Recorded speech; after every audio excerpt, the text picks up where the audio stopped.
Splendid. Okay, so I thought I would give you a few brief remarks regarding reaching the ancient age of 70.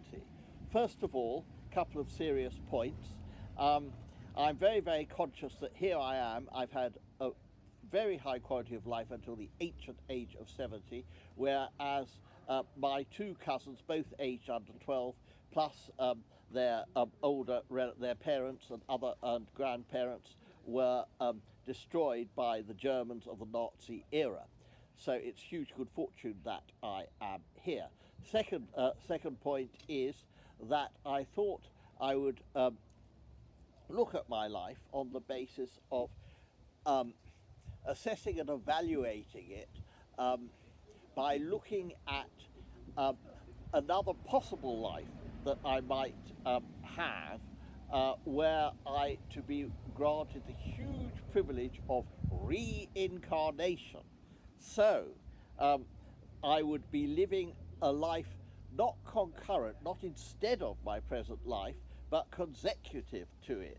I hope to live another 30 or so years of top quality life, both physical and mental health, on this planet, and then I would start a new life, which I had ordered up. And at the end of this exercise, I will assess and evaluate the life I've actually led until the ancient age of 70, which I now am, against this putative reincarnated life. Now, in and the other crucial thing is that in this reincarnated life, it must be the Bruno self-consciousness and awareness that is living the life, not just some random awareness. Otherwise, it would have, I think, very little meaning. So here goes. In this other life, having considered everything I know about life on this planet during my last 70 years, I think that I would elect to be born in as a male. Unfortunately, extremely feminine though I am as a person, I would like to be male in either, and this is really surprising, in the general Hampstead, Belsize Park, Primrose Hill area, Highgate area quite possibly, to left-wing professional liberal or reformed Jewish parents. I would like to have siblings close to me in age, which of course I don't have at the moment, whom I would get on well with.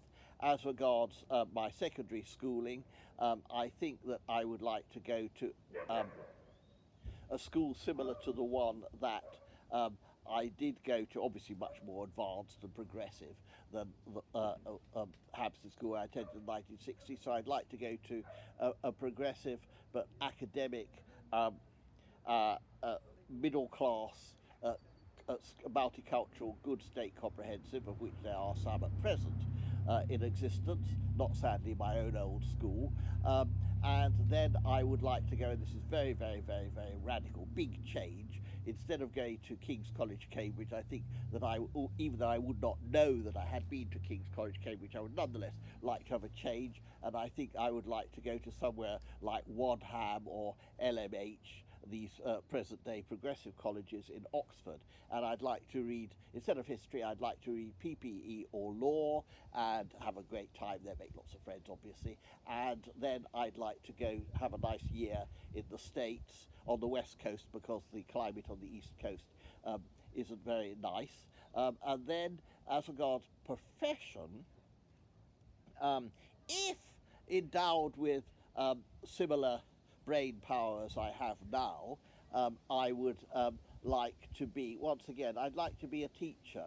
I had thought of secondary school teacher. I had thought teaching history, politics, philosophy, maybe. I had thought of being in a top sixth form college, like for example Woodhouse or Hills Road. But the difficulty with that is you really only get to know the kids for about 20 months.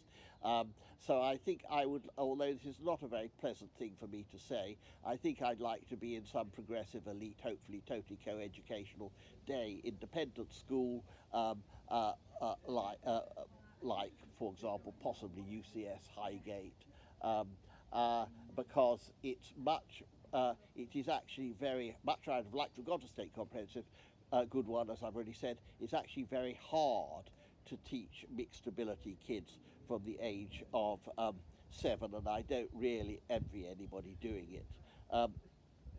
Now, were I to have been endowed with substantially superior brain power than I actually have now, I think I'd like to be the academic, a sort of political pundit in a top university like Oxford, Cambridge, or UCL or King's London, and a political pundit like, there's a number of political pundits who exist at present, such as Vernon Bogdan and Anthony Seldon, but they have their own deficiencies. I think the best of these political pundits is Peter Hennessy, or Lord Hennessy of Nipsfield. I'd like to write a lot of popular books and but be a serious academic as well, teaching undergraduates, postgrads, and appearing as a top pundit on TV shows. I would like one total self-indulgence, and you wouldn't need any particular intelligence for this. You might even be less well endowed in brain power-wise than I am now for this, which is to be a single-term member of Parliament in a Parliament as entertaining as the Brexit Parliament we've just had. Then, as regards family, I would like to be 80% heterosexual as opposed to what I am now, because I think 20% being gay is desirable as regards making close male friends if there is some minimal amount of sexual attraction between young men. But basically, 80% heterosexual, because I would love to be married and have a family. I would like to be married to a doctor, a medical doctor, so that she could allay my constant hypochondriacal anxieties, and also allay the anxieties I would have as regards my kids. And obviously I'd like one of each as regards children. So in terms of sex and gender. That is, and also it goes without saying that I would have at least the excellent health, both physically and mentally, that I have had up to the age of 70. But I think that so judging this much more improved, I think improved, perfect life, except I don't think it's much improvement you can have to go to King's College, Cambridge in my present life, and I was delighted with the parents I had in my present life, but there wouldn't be any German Jewish immigrants to go round in the next life. I would say that my present life, assessed against the ideal, typical life that I posit for myself, my present life, which the greatest sadness is not having been married and having a family, my present life would get a low but clear 2-1. So 6 or 2/3 out of 10, rounded up to 7 for the sake of completeness and simplicity of marking. And so I think that it's best to look at the cup which is 2/3 full rather than 1/3 empty. And one must be thankful for 70 years of very, very high quality life that I have had. That's it. So what? So what do